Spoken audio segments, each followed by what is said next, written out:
I began to wonder what would an education beyond learning look like. The studio is something different, freedoms start opening up. We started with the action, and actually the theory came out of what we did.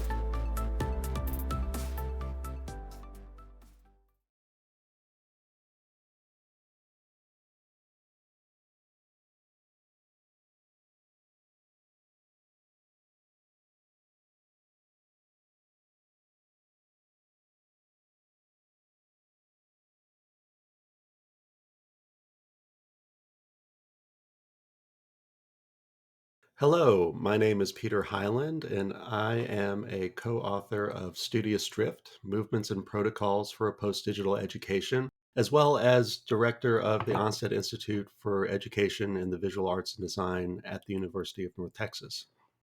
And I am Dr. Tyson Lewis. I co-authored the book Studious Drift with my colleague Peter, and I am a professor of art education at UNT, where I teach courses in critical theory, critical phenomenology, aesthetic philosophy, educational philosophy, and dialogue and inquiry into the arts.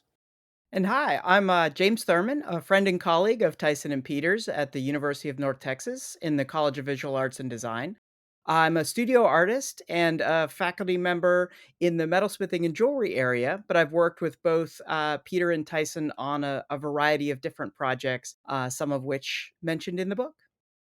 So I thought maybe we'd start out by taking us back to where it all began. When Tyson and I first met, when I came to the University of North Texas, and I was, in this new role, which did not really have anything defined in terms of programming that I was overseeing. And Tyson came to me with an intriguing idea that just sort of took us in this trajectory that we're still currently enjoying at the moment. Yeah, I really like this question, Peter, because it allows us to emphasize that the book came out of a long process of experimentation with different forms of educational practice. Before I came to UNT, I had already become really interested in forms of education that did not necessarily abide by the logic of learning. By learning, I'm referring to discourses and practices of what my friend and colleague Gerrit Biesta calls learnification, or the economization of education, so that all of education becomes a calculus of inputs and outputs. In fact, when Peter and I refer to learning in the book Studious Drift, we push this claim even further, and we try to argue that learning has become a kind of metaphysics of late capitalism. And by that, we just simply mean that learning has become the lens through which we interpret everything that counts as education. So if one cannot calculate the inputs and outputs going into an educational relationship, then it simply does not count as educationally relevant and might even be miseducational. This means that, from our perspective, that the language of education has become impoverished, basically, and that marginal or minor practices that fall outside of this economization model are no longer discussed. They're no longer seen as relevant. So I had already been thinking a lot about this, but I began to wonder, what would an education beyond learning look like? How could we actually enact it? How could we make it come to life? This is the project I brought to Peter when I first arrived at UNT. And this was really the underlying goal of the first symposium that we hosted, called Education as Experimentation. And it took place in 2017 at the University of North Texas. And for this event, we asked scholars, designers, philosophers, artists, art educators, museum educators. We asked them all to write short protocols or rules of engagement that would explicitly try to interrupt, suspend, or render inoperative the discourses, practices, or materials or technologies of learning, of learnification. And we didn't know really what would happen at this conference. And afterwards, it was actually quite challenging to assess it, because any form of assessing its success in a way would turn it into a learning event. We'd be asking questions like, well, what did people learn? And then that would fall into the trap of the economization of learning and education. So how do we even talk about what happened?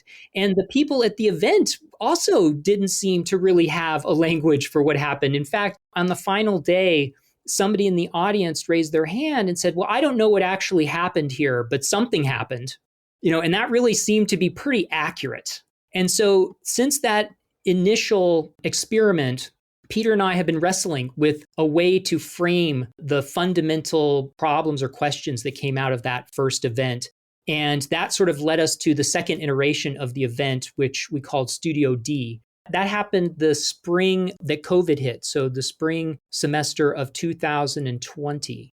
It was really a version of the first event, but dealing specifically with the ed tech industry or the e-learning industry or the online digital learning platforms. And so the question was, how could we hack into or tinker with or render inoperative the learning logics or the metaphysics of learning embedded within learning technologies like Canvas or Blackboard or even everyday technologies and apps and even things like Facebook and so on and so forth.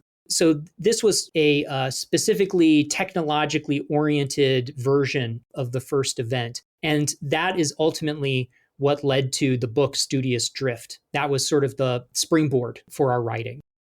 Yeah. And, I remember when you first came into my office to pitch the idea for the first symposium, you seemed a little tenuous because I think that you didn't know how well the ideas were going to go over. I remember just thinking, I was like, wow, this is a really like punk rock kind of thing to do. I find myself drawn to things that are irreverent or disruptive because I think that they can many times clarify, real issues that you want to dig into. I was very intrigued by this format that Tyson was putting forward. Part of the intriguing aspect of it was the fact that it was actionable. What's interesting about the trajectory of this project is that we didn't really start in theory and then wind up with actionable items. We started with the action, and actually the theory came out of what we did. In part, it's an attempt to, as Tyson was indicating, to make sense of what occurred. So we had these happenings, we had these interactions, we had these protocols, which we'll talk about in a little bit.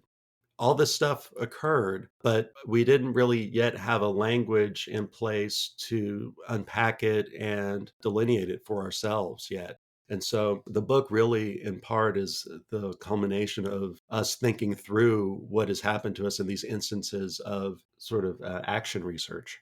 Yeah. And so we really are trying to build up a set of concepts. And so some of those concepts that we've subsequently used to give a description of these happenings or situations are things like a pataphysics of study or emphasis on studioing or an idea of studious drift in the protocol, the concept of the protocol. So the book is really trying to figure out how all these concepts hang together and how they can inform a sort of pataphysical educational form of experimentation.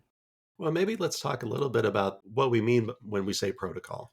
The most important thing I think about the protocol is that it's a particular kind of writing. And I think when we talk about educational forms of writing, we often think about lesson planning or curriculum building or writing a syllabus. And one of the things that informs all those modes of writing is that they themselves are plans. You're planning a course. You're starting at point A and you're trying to get to point B.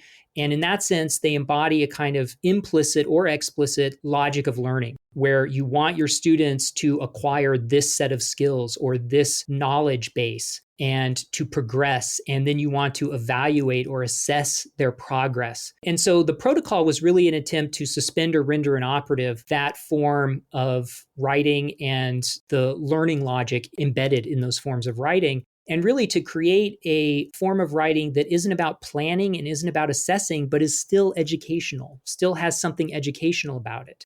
When we initially gave the charge to come up with protocols, we really only gave three basic instructions. And that was one, the protocols have a minimalistic aesthetic. So less is more. Don't make them overly complicated.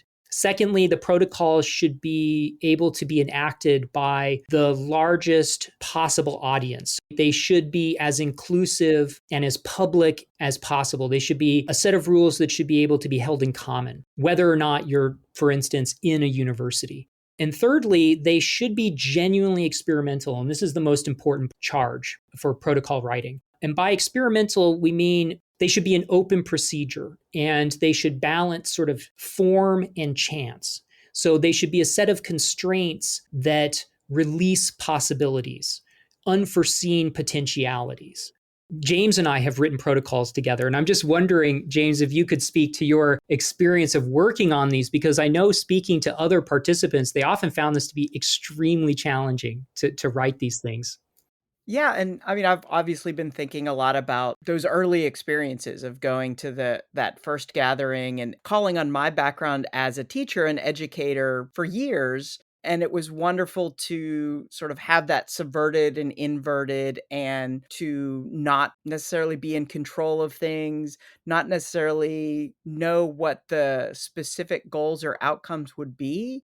I still go back to kind of the state of mind that I had and through that process of starting to get comfortable being uncomfortable. It's something that I've taken from that and brought to my students because I've found, particularly in studio art, the students are so focused on product. Like they have to finish this piece and they have to exhibit this piece to the public or they have to get graded on it or all of those kinds of structures that are so indoctrinated into the pattern of experiences that they have in these courses. And so obviously my students weren't there and didn't have these experiences, but through my experiences, I'm able to carry that forward to them.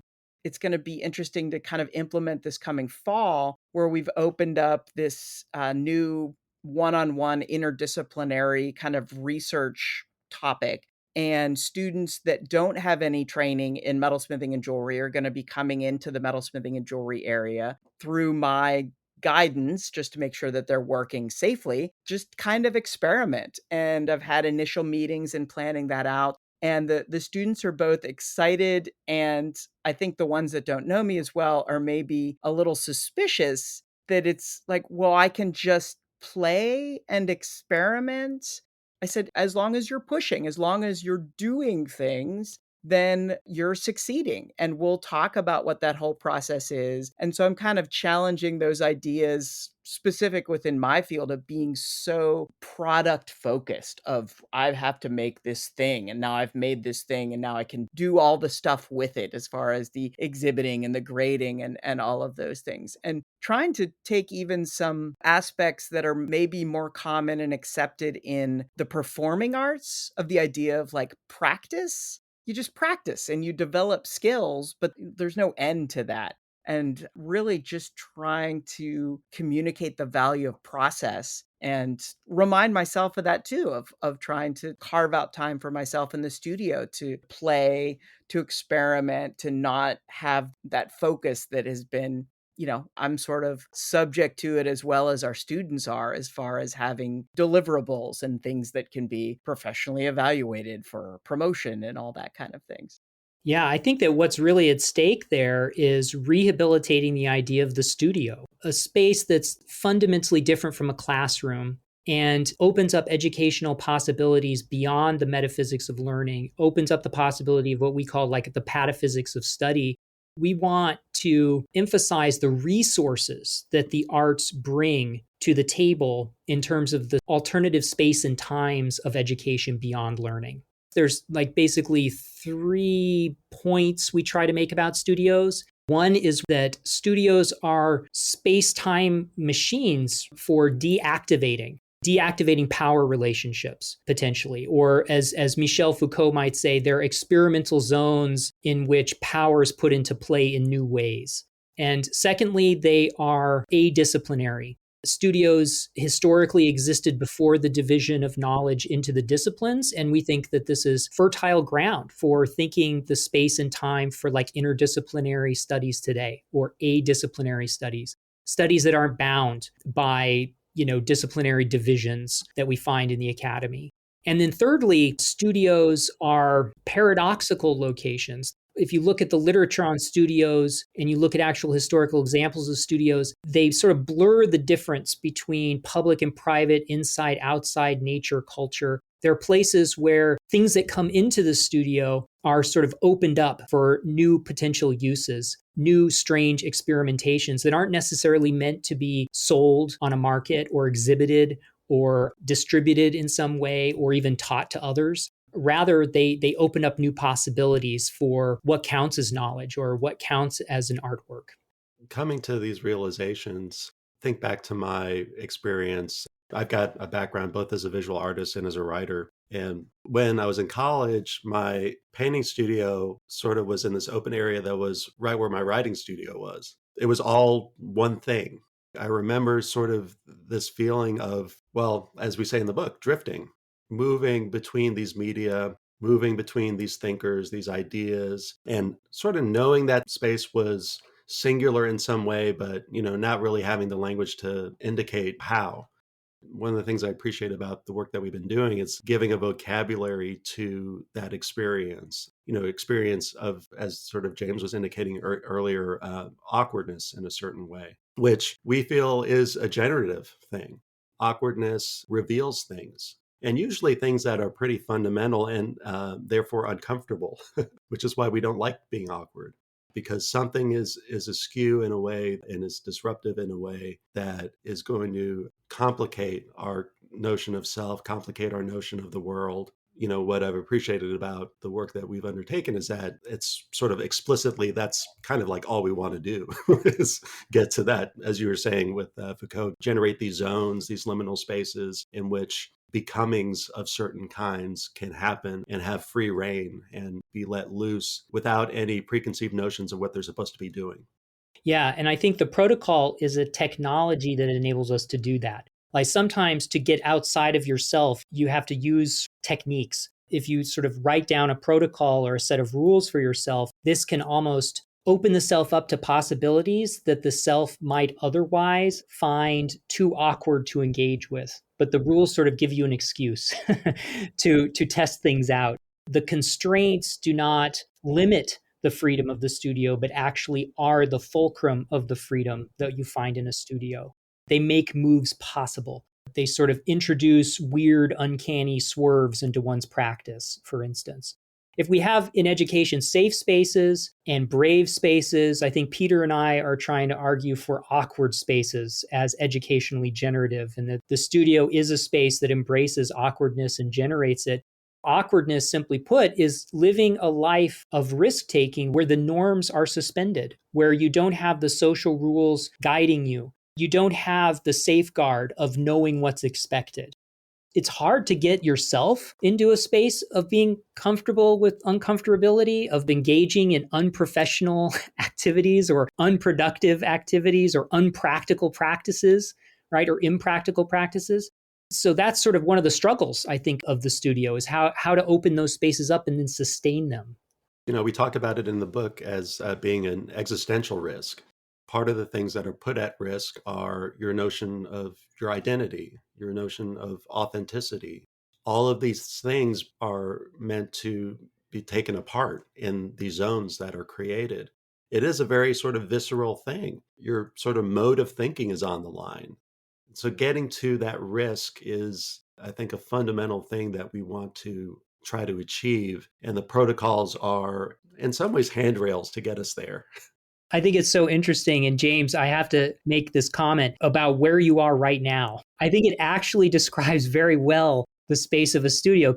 Well, sure. So just out of necessity, having to find a place that would be a good, quieter place for recording, it's a converted sunroom of my house, which functions. Both my wife and I are metalsmiths and jewelers and artists. And so this space functions as a combination home office, storage room, material and tool availability, craft supplies, shipping materials. So there's pieces that are finished that are maybe on their way out to the world. There's photography space for documenting that before it happens. It really is a catch-all, unnameable space. We are fortunate to have a studio kind of behind our house, but this space is sort of one step removed from it, where it's a support space to the studio. So the studio has all the kind of more traditional tools and materials and all of those things. And then this space, we can't really even settle on a name for it. It's kind of a wonderfully unnameable space because its function is constantly shifting based on our day to day needs. And it has that ambiguous, fluid purpose that best embodies kind of an ideal studio that even challenges sort of its own rules of what you might consider. Like day to day, my wife and I don't consider this our studio, even though a great amount of creative activity happens within this space. This is just what we use for what we need it to be. And I think that that's kind of probably most in line with concepts of studio within the book. Yeah, I just love this because it's like the studio of the studio. It's sort of like the weird remnant space that's so liminal that it's even misrecognized as a creative space at all. Sort of junk room, creative room. In the book, we talk a lot about the alchemist studio. And historically, the depictions of the alchemist studio throughout art history were used, in a sense, as a warning to the audience. Like the audience would look at these images and they would be chaotic. But in a way, those spaces, the most discarded spaces, these minor spaces, are the ones that Peter and I feel are full of the most studious potential. It's something interesting I've noticed in the past when I worked a lot more with first year students, their kind of acclimation to this new form of classroom, where certainly the vast majority of them had art classes in K through 12 before starting college and things like that. But as they became more personally invested in, I'm an art major now, and this is the room where I do all that creative stuff, I think they started having some of those feelings. And I still see that even as they specialize, like even as they come into a declared major like metalsmithing and jewelry or something, they still have this push and pull where the studio slash classroom, okay, it's both that classroom with all that kind of baggage and traditional hierarchies of teacher and power and all those kind of things. But then it's also the majority of time that they're in that space is not in class. They're coming in outside of class time and they have their workbench that is assigned to them. So this becomes this very personal space. I think it's constantly morphing for them. And I'm hoping in that experience that as they move out into the world, they then create their own physical spaces that have that malleability of function and creativity and exploration. But I see that even in their first year starting, where there's this mix of like, all right, well, this isn't my classroom that I've grew up with. Now this is something different. I don't have to sit in this particular chair if I don't want to. Like these freedoms start opening up. And I'm hoping that, despite all the other structures that we do have to deal with within a university, that they can start experiencing some of that questioning and fluidity of experience within those spaces. And I know that happens maybe later in the evenings when faculty and staff aren't around as much, but they're still being productive and they're still making things and being creative and forming their own communities within that experience. Yeah, I'm really interested in, your observations, James, about students' conception of space these days. One of the things that we talk about in the book is our discovery during Studio D, once we entered into the pandemic phase and people were submitting things, students were working in these different spaces out of necessity. So all of a sudden their bedroom and, literally their bed becomes their studio or becomes their office. We all felt this in one way or another as we went remote. And this sort of connects to what we talk about as the post-digital in the book. In some sense, what we're doing right now, we're recording audio, but we're also seeing each other via these screens. And so we're bringing the external into an interior. But the external that we're bringing in is somebody else's interior as well. So there's all of these weird fittings together that are happening. And I'm wondering if, do you think that the necessary relocating that the pandemic threw our way, has that changed the way that students think about studio spaces at all? Do you see that coming out in any way? Yes, in many different ways. And I've been thinking about this a lot as we've started to transition and return back to more typical kind of spaces that we're working in before. I teach both in person in the studio classroom with metalsmithing and jewelry students, and then also online. The online course is a more for all art majors about professional practices. But I noticed that the students are more confident in their ability to basically problem solve. So they got through this. They got things done, and they were sort of forced to come up with ways of accomplishing these that were more independent than typically happens during their educational experience. I think when they graduate, they're sort of thrown out into the street like, all right, you've had access to all these wonderful tools and spaces, and it's been great working with you, and you did some great stuff, and good luck out there. Bye. And there's a shock that I think most of our art majors kind of go through of like, I don't know what to do now. And I'm sort of more optimistic and hopeful about these students that have been through this, where they did create their own spaces and their own ways of making when they were sort of banned from campus in that spring semester of 2020. And then as they returned, we were able to keep in-person instruction through the 2021 academic year, but much more limited, a lot more social distancing, less time that they had in the studio. And so again, they had to figure out ways to keep making and keep being creative outside of what the physical structures of school was providing to them. They haven't been happy about that, but I think it's some of that awkwardness that we were talking about that I know will serve them so well. And I really believe that much more of them, as they go out into the world, will continue on as creative practitioners. Whatever they resonate with and whatever they choose to sort of creatively explore, I really feel that they'll have more of that sort of stubbornness and determination to stick with it, as opposed to that shock of, oh, well, I can't go to those studios on campus anymore, and so I don't know what to do, and it's just too hard, and so I'll go get a day job, or, something like that. I'm interested to see how, as they start becoming alumni, what will happen for them, and how that'll evolve.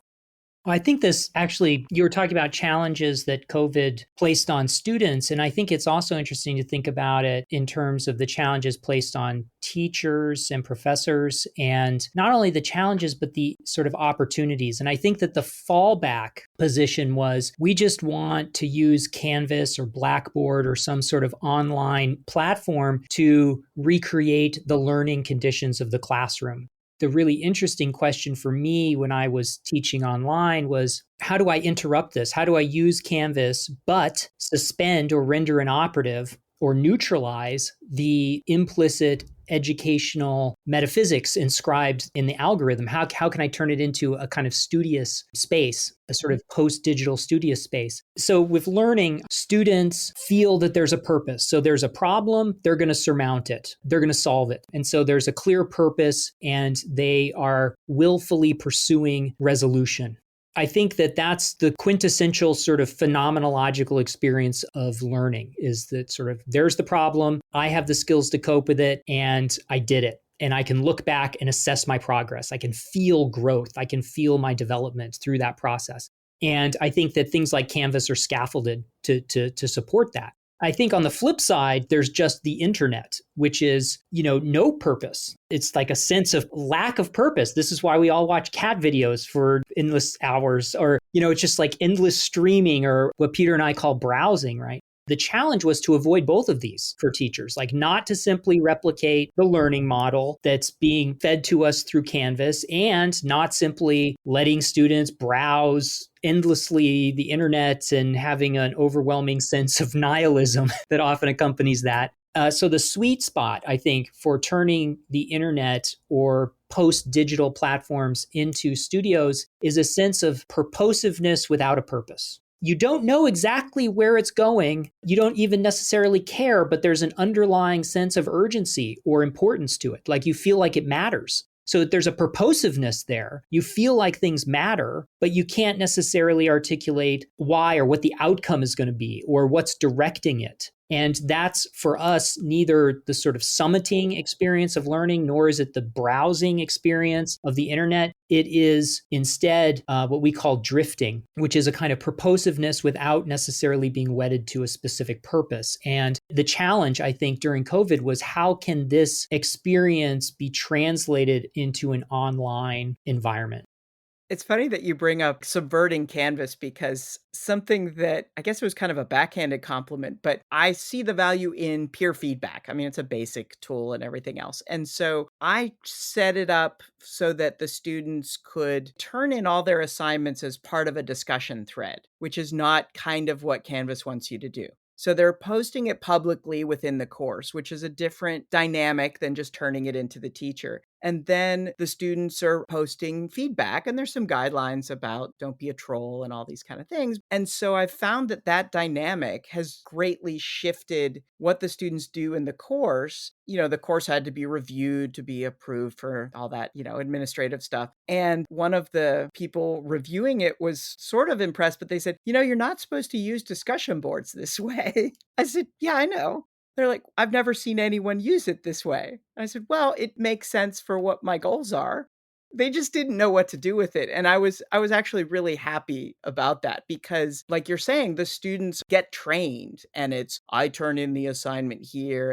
And there's just that subtle shift of where if they're posting it publicly that anyone in the class can look at their assignment, that's a different thing. The students respond in different ways about that. And I've had private messages from the students of either wanting additional feedback before they post, like it was more important to them, like posting it out to everybody than just turning in the assignment, which actually made me very happy. And I felt that that shift or subversion of the structures was working because it started getting the students to think a bit more about the impact of their work beyond these very regimented kind of educational structures that they're indoctrinated into.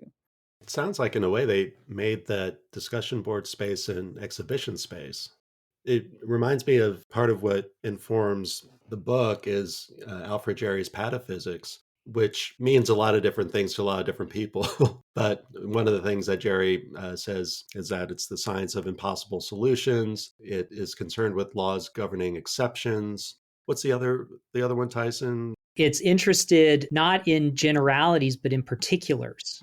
Yeah, so the notion of impossible solutions, your students took this tool that was supposed to be used for a very specific purpose, and they just said no, that's not what this is.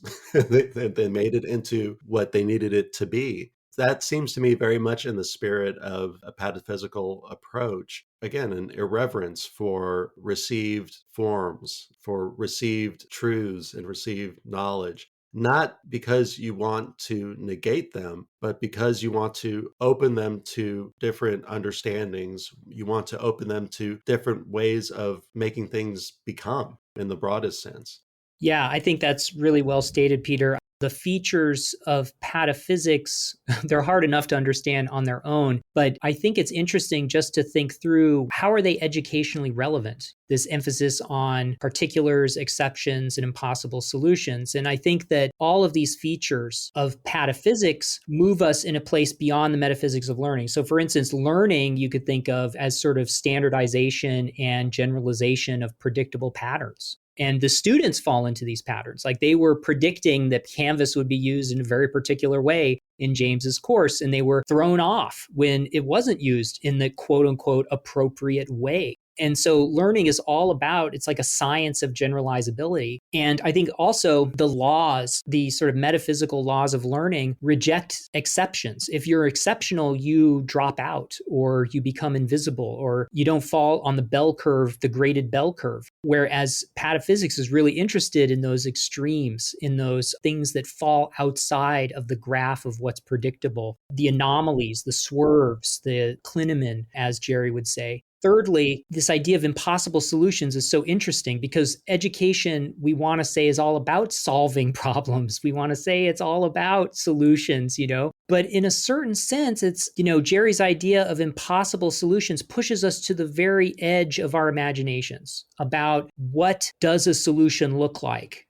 It pushes us beyond pragmatic, real world solutions towards a horizon of new possibilities that might not look feasible within the given common sense of a situation. So you might have to find very unusual, anomalous, quote unquote, solutions to a situation. I think that pataphysics encourages us to take these up as educational charges and to experiment with them. And the experiment, I think this is also important to note, James, with your example. The experiment might be quite small. Sometimes very small things introduce that swerve, introduce that, you set up a protocol there. It was a very particular protocol that created a certain kind of awkwardness that generated outcomes that people were not expecting. So you introduced a swerve into the learning technology of Canvas. And I think that it's important to pay homage to those small things sometimes that teachers can do to open up that pataphysical dimension within learning.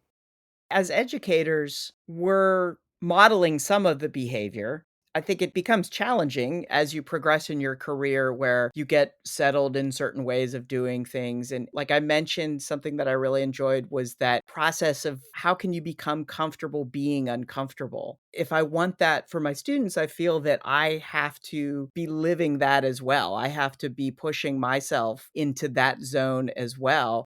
It can be very discouraging for all parties involved. Students often want a very comfortable, established power hierarchy, even though they say they may not. But in times when I've abdicated that and said, all right, well, let's sort this all out together, an initial response is like, well, you're not doing your job. That's your job. You tell us what to do. Eventually, they'll develop that trust and understand the reasoning behind shifting those dynamics. We keep coming back to sort of awkwardness or being uncomfortable. And I think that that's because, at least for me, a real lack of language, because I know that there's a lot of subtleties of states that I'm not linguistically equipped to specifically describe. Okay, well, I'm working towards something, but I don't know what I'm working towards. How do I know I'm making progress? I'm feeling I'm making progress, but is that an illusion? And even just that process of questioning is, I think, critical to the whole process. One thing that Peter and I do, because we have used the book now and as an opportunity to perform protocoling with practicing teachers as part of professional development courses and so on. And this is very interesting because really the protocol is unprofessionalizing professional development and undermining the very idea of development. This is our small subversive act. But I think that part of it is genuinely conveying to them that this is a real experiment. This isn't a setup. We are not trying to humiliate you. We are as awkward as you are in this moment. We're going to see what happens. And so there's a kind of adventure that takes place because the path we're all on is uncertain and experimental. There are some people that, of course, will react negatively to that. But I do think that if you are genuinely open about your own awkwardness and willing to go there with them, that there will be some kind of solidarity in the moment of the experiment, of the happening. As we talk about all of this, the notion of common sense or reason, there are limits to those things. Uncommon sense, irrationality, they have import as well in ways that we don't normally, I think, stop to examine. Maybe what we need are educational situations in the way the situationists talk about them, sort of like educational derives. And the protocol is one way of unlocking the derive and inducing a kind of studious drift into whatever space you might be occupying. And you can occupy a classroom, or you can occupy a street corner, or you can occupy a storage closet and turn any of those into studios simply through very simple practices. Our students during the COVID crisis tried that out, and some of them did some really interesting things. I would encourage listeners to go to the Studio D website, which is hosted through the Onstead Institute for Research in Visual Arts and Design at UNT. One of the protocols was to create self-studies, which is a riff on selfies. James and I came up with this idea. And take unsexy photographs of your study spaces and then talk about what those study spaces reveal to you. And I think that this really was an interesting record of that moment in history. And I love the idea of shifting studio to a verb. Like there's something really critical and important about that. I think I mentioned earlier about certain things about practice that's a part more of the performing arts and not as public a part of the visual arts. By turning the studio into a verb, it gives an activity or a trajectory or a vector to it that is very different from the typical concept of it as a specific place. I feel this movement. It's not as reliant upon, oh, well, I need this whole big setup with all these, tools and materials in order. Now I can be creative. I'm in my studio now. If you're studioing, it sort of feels like something on the go. It can happen whenever your mind is really taking you there and creating that context for that activity. That was something from the book that continues to resonate with me, and I try to keep that with me just as I go about my daily life. It's much more a mental space and context as opposed to a physical one. And I think deeply entrenched in that is the notion that it's a democratic practice as well. Because it's not situated on material equipment that one needs to like have a studio. Like in order to have a studio, you have to have an easel and you have to have this and that and the other. What we're talking about is a calibration of the mind that allows you to enter into what I would say one of my mentors in poetry, Tony Hoagland, used to call ghost logic, where he would describe within the functioning of a poem its ability to create a certain emotional effect in a reader, or to conjure up a certain idea. And you don't really know how that is working, really. It's happening. But when you look at the poem to try to figure out, okay, well, why is this happening? It's not very clear, but yet it still makes sense. Turning to valuing those moments and valuing that way of thinking can be difficult. A lot of it is unknown to you. They're the parts of yourself that are not as clearly defined. They're the undercurrents that inform your thinking throughout the day, but that you don't typically turn to. What we're trying to advocate for is a conjuring up of that state. Yeah, I like the verb conjuring too. It's like democratic, but also esoteric because you can't necessarily explain to somebody what's happening. You know, you are running into a studier or a real studious person or somebody studioing when you ask them, hey, what's going on? What are you up to? And they're like, I don't know exactly how to describe it to you. Or they're always in the middle, right? They're never at the beginning or the end of something. They're always sort of circulating, drifting around where they find sort of potentialities. There's something difficult to describe about it. It does have a kind of ghost logic. And then also studioing, I think, is somewhat opportunistic and fugitive. You can sort of steal studio time or steal studio spaces by occupying liminal spaces in your house or a closet on campus or wherever it is, Harney and Moten have this concept of the undercommons, and I think that it shares a lot in common with the idea of the studio as a kind of fugitive study space that's shared in common with other studiers. Something that's happened to me recently that I'm thinking has a connection back to the book. So I was working in a more typical traditional way in my studio on this piece, and it has a deadline and so on. I had some shifts in what I wanted to do for the piece, and I didn't physically know how to get it to work, which is not a place I expected to be after, I've been a maker for decades, 20 plus years. I've been in the studio making things, and I'm pretty good at making certain things. And I never expected this point in my development and career to still be challenging myself that way and still not have answers. I thought it would be honestly kind of like less interesting. I sort of imagined like, oh, you get later into your career and you just kind of do the same thing and you get known for that and whatever. And I'm so happy that I went through that process. And I think my involvement with this book and Studio D and the gathering and all those other aspects, I think led to that. And I'm hoping that that repeats for me in my studio practice, because sometimes these things feel disconnected and disparate. Like, oh, okay, let's go do this thing over here and I'll go back to my studio and do my thing over there. It seeped in, and without consciously making those connections or anything else. And I ultimately solved the problem, but I kept feeling like I was almost painting myself into a corner and I had to like magically materialize a rope to climb up to get out of that spot. I ran into that a lot more when I was less skilled and less knowledgeable. But in a way, this book and the related experiences and materials have helped me push that and to honestly be more successful in that practice.